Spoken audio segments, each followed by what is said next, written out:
I left expecting him to stop me. I thought he'd reach out, ask why, ask me to stay, that he'd panic, plead, maybe finally say what I'd been itching to hear. But he didn't. He just stood there, eyes steady, voice calm, and said, "If that's what you need to do, I understand." I waited for the hesitation, the shift, the sudden emotion. But it never came. He let me go with grace, with silence. And in that silence, I felt something I wasn't ready to name, the weight of a man who doesn't chase because he doesn't fear loss.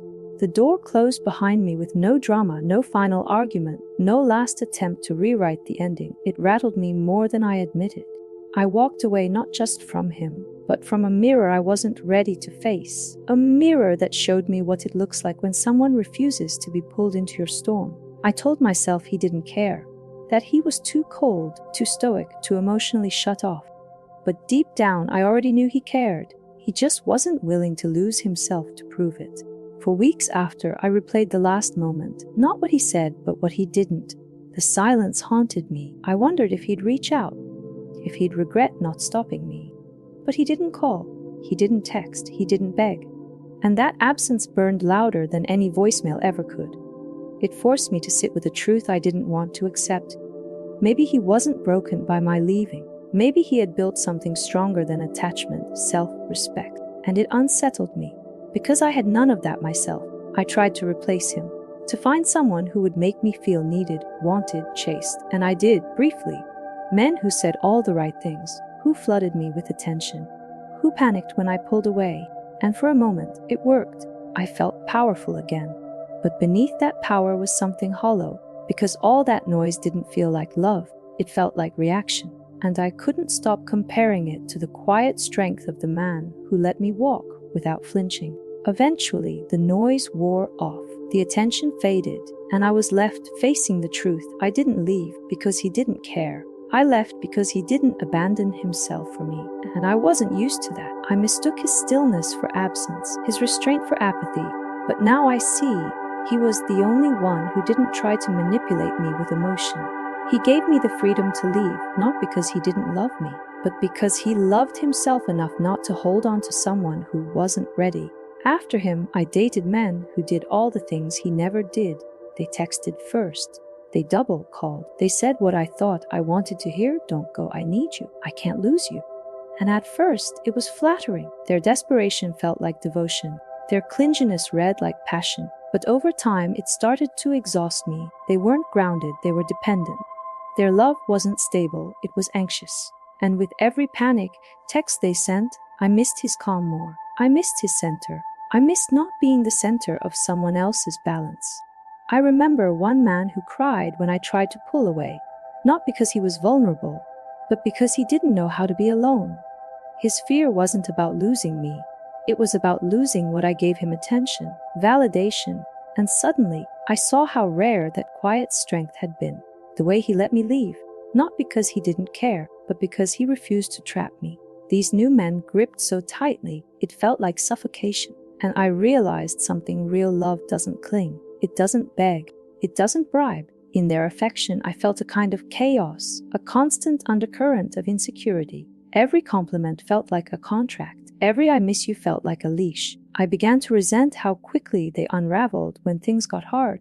Their words were loud, but their actions were frantic. I started seeing how much energy it took to manage someone else's fear. And in contrast, I remembered how he never once asked me to manage his emotions. He carried them like a man, with dignity, with stillness, without making them my responsibility. I tried to explain it to a friend. I said, "They try too hard." She laughed, thinking I was just being picky. But I wasn't. What I meant was, they try to fill a space inside themselves through me. And he never did that. He never used me to patch his self-worth. He didn't perform connection. He was connection solid. Clear, even in the face of distance. And that's when it hit me. I hadn't left him because he was lacking. I left because I didn't know how to handle someone who didn't make me responsible for his soul. The more I chased the kind of love that chased back, the more I missed the man who didn't, because his lack of pursuit wasn't absence, it was respect. He didn't need to follow me to prove I mattered. He needed to remain himself, even in my absence. And that was a lesson I didn't appreciate until I was surrounded by men who fell apart just because I stepped back. I thought I wanted someone who would come after me, but what I actually needed was someone who wouldn't collapse when I left. And he never did.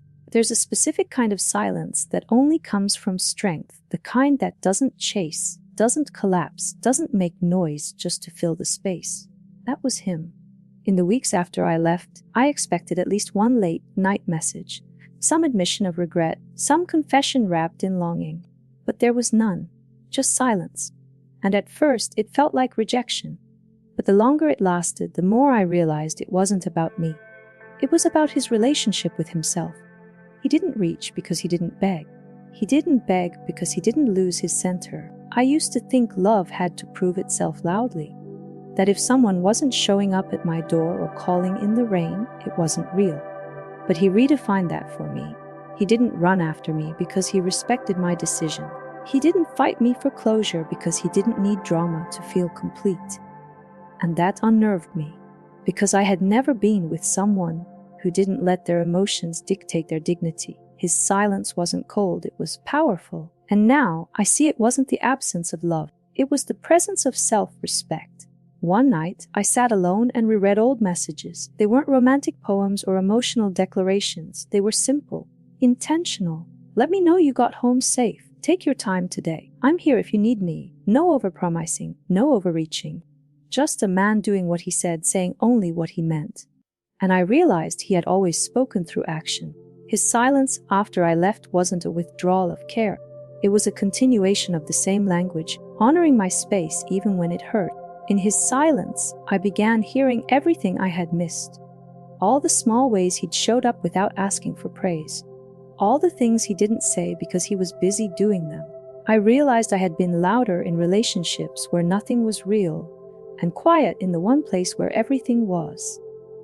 And maybe I didn't know how to stay with that kind of love. Maybe I needed to leave to learn the difference between presence that performs and presence that persists even in absence.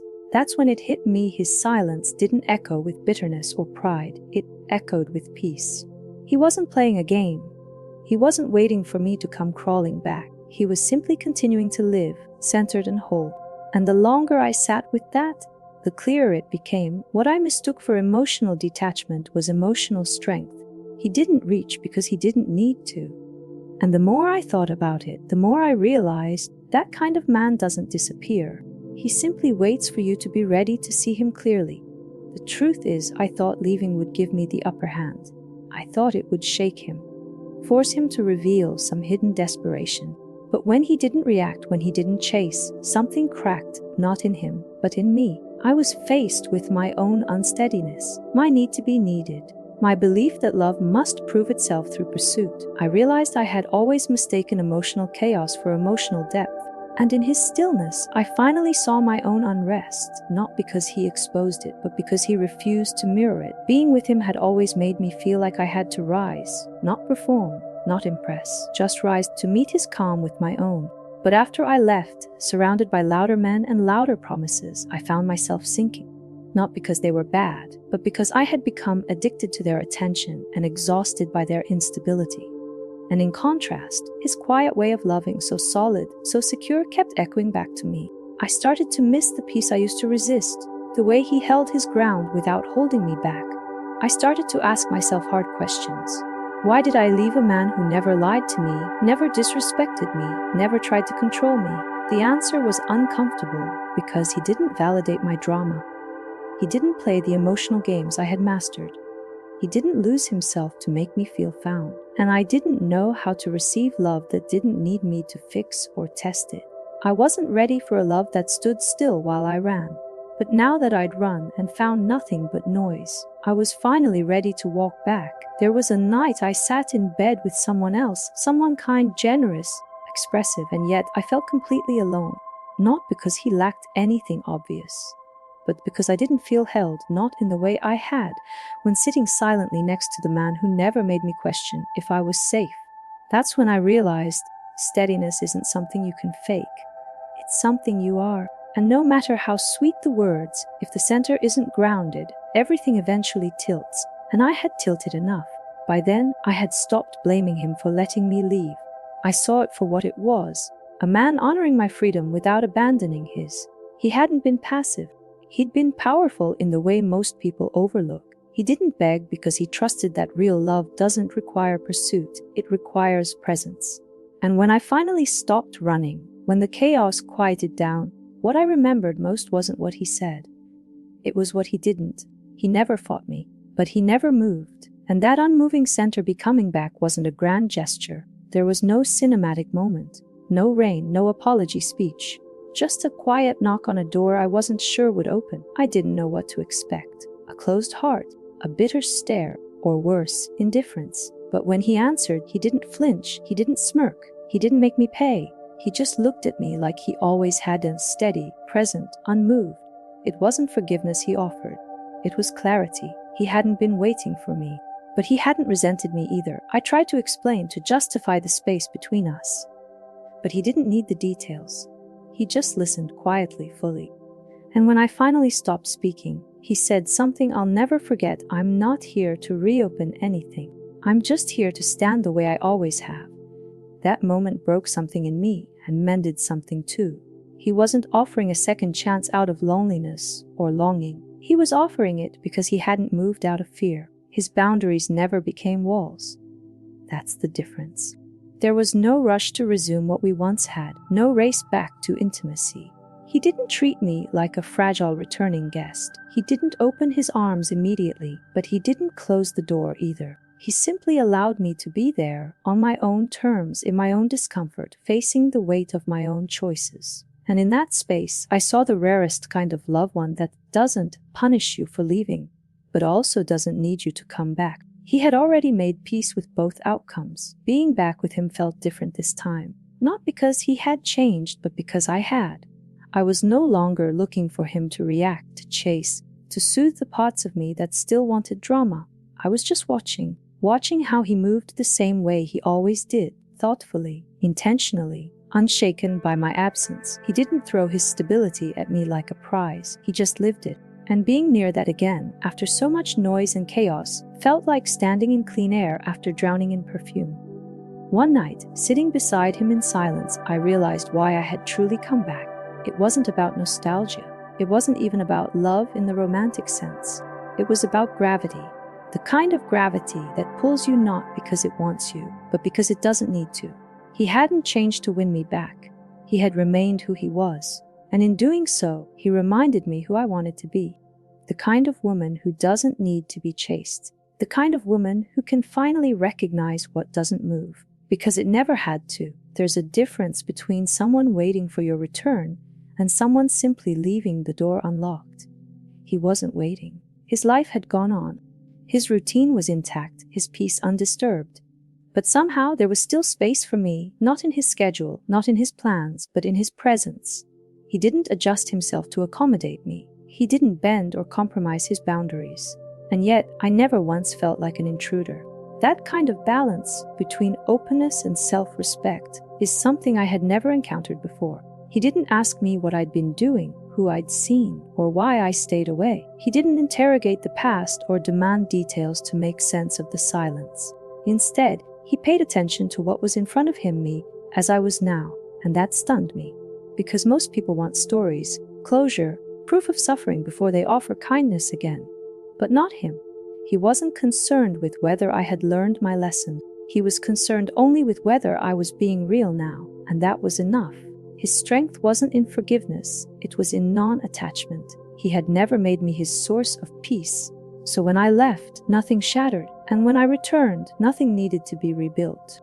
Because he hadn't given pieces of himself away in the first place. What he offered was wholeness shared, not lent. I used to think love required losing yourself in someone, but he taught me that the most powerful love is the kind that asks for nothing and still feels like everything, because it's rooted in freedom, not fear. There was a quiet reassurance in the way he moved around me, not more cautious, not more eager, just the same, and that sameness spoke volumes.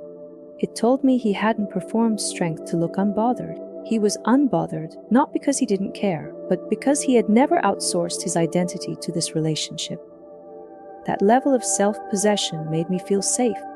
Not in the sense that he'd never leave, but in the sense that he'd never pretend whatever came next would be real, grounded, mutual. And that's when I saw the real difference. I had returned hoping to be accepted, but I was met with presence instead.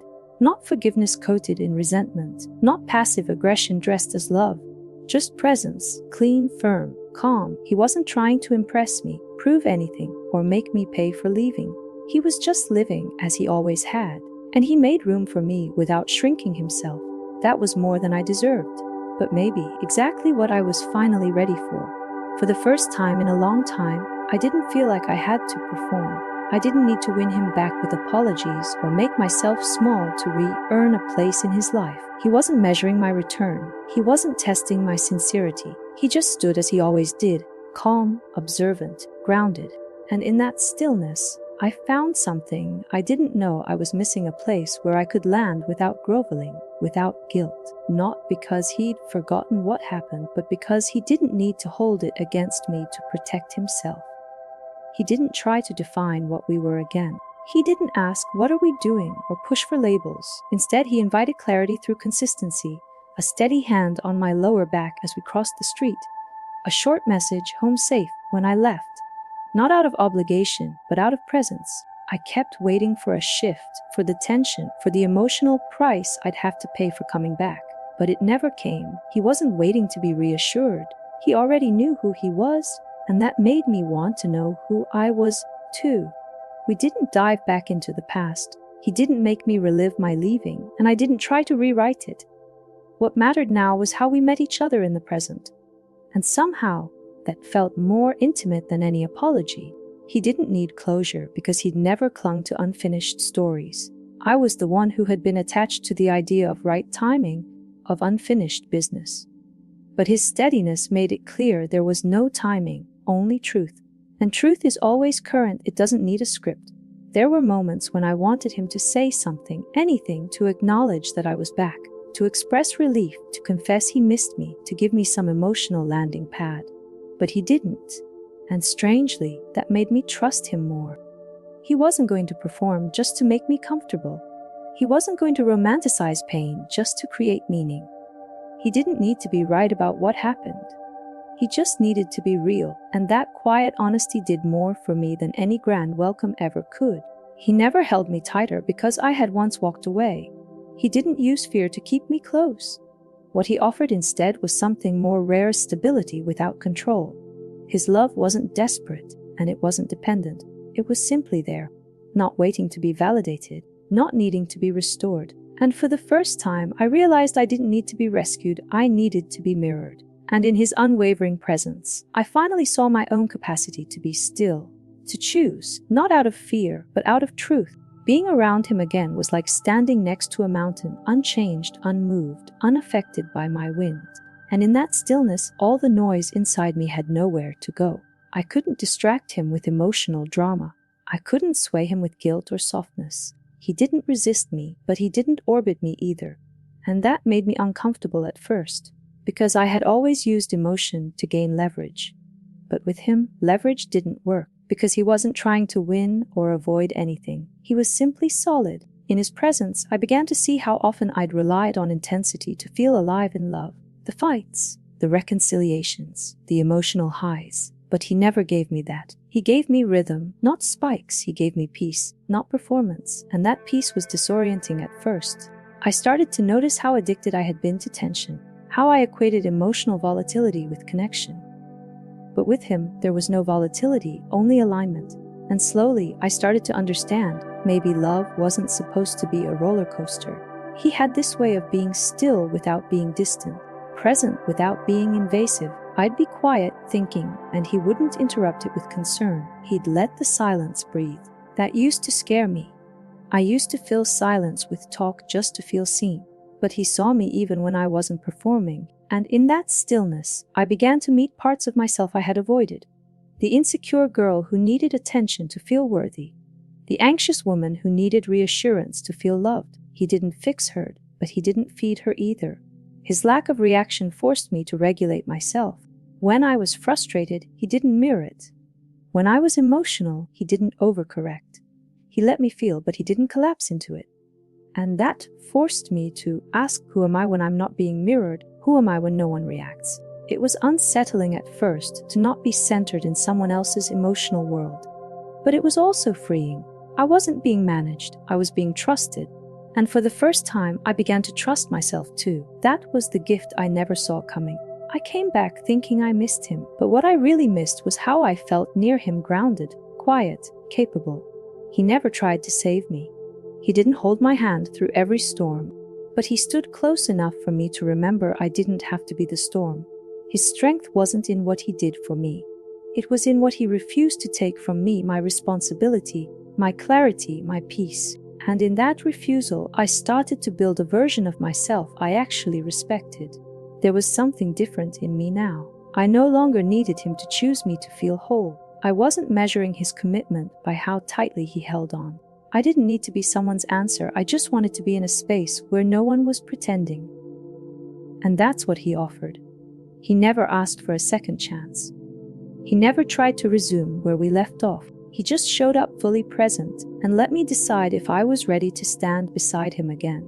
No pressure, no performance, just choice. In the past, I would have needed reassurance. I would have asked, "Are you sure you still want me?" But I didn't ask that anymore, because his presence didn't leave room for doubt. Not because he was overly expressive, but because he was rooted. He didn't act differently to prove a point or regain control. He was still who he had always been, calm, observant. And I finally saw that the love worth staying for is the one that doesn't require constant confirmation. It simply offers consistency. There's a moment in every return where you realize this isn't about going back, it's about choosing forward. We weren't who we used to be.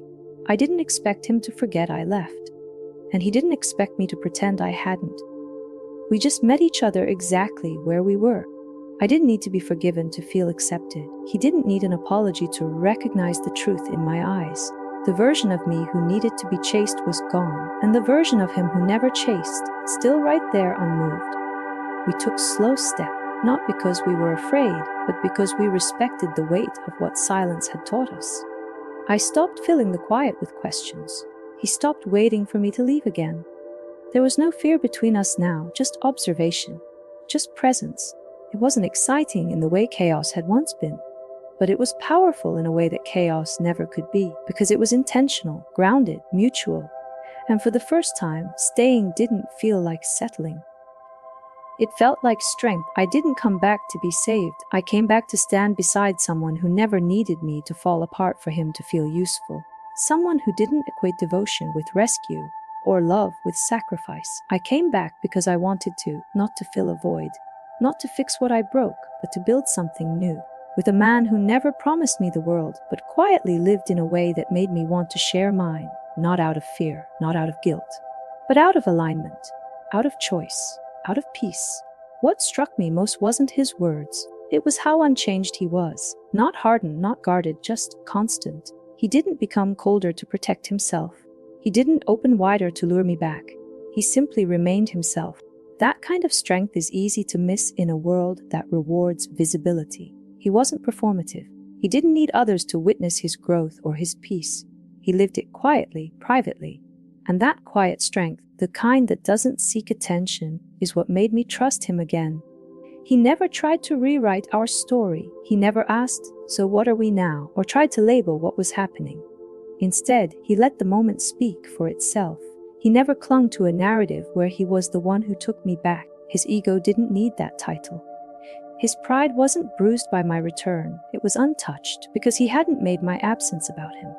That's when I realized real strength isn't just the ability to endure. It's the refusal to distort reality just to soothe a wound. We sat on the floor one night, eating quietly side by side. No tension, no hidden subtext. And I remember looking at him and thinking this is what emotional maturity looks like. Not detachment, not indifference, but peace that doesn't need to be defended. He wasn't passive, he was deeply awake, aware of himself, aware of me, aware of the difference between possession and presence. And that difference is what allowed me to sit there, not as someone trying to earn back her place, but as someone who had finally come home to herself. I used to mistake composure for suppression. I thought people who didn't react must be holding something in. But he wasn't holding back, he had just mastered the art of not needing to control every outcome. And because of that, being near him didn't feel like navigating a minefield. It felt like standing on stable ground. He didn't raise his voice to be heard. He didn't lower his standards to keep me. He let things unfold as they were meant to. And in that letting go, I finally felt held.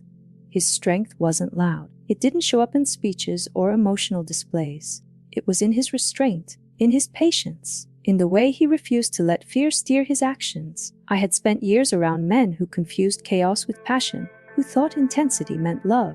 But with him, there was no need to burn. He taught me that the strongest kind of fire is the one that doesn't destroy, but endures, quietly, consistently. And when I was finally ready to stop running, that fire was still there, unchanged, waiting but never chasing. I stopped needing answers. I stopped needing to be told we're okay or we'll be fine. Because I didn't feel like I was walking on glass anymore. There was no tension in his presence, no passive anger under the surface. He wasn't holding my past over my head. He wasn't asking me to over-explain why I'd left. He had made peace with it. And I think maybe that's what made space for me to do the same. With him, there was no scorekeeping, just presence. And that, more than anything, rebuilt what had been broken. He didn't try to predict the future or ask for promises. He didn't corner me with expectations. All he ever offered was the same thing he always had now. A kind of love that didn't beg to be secured by plans.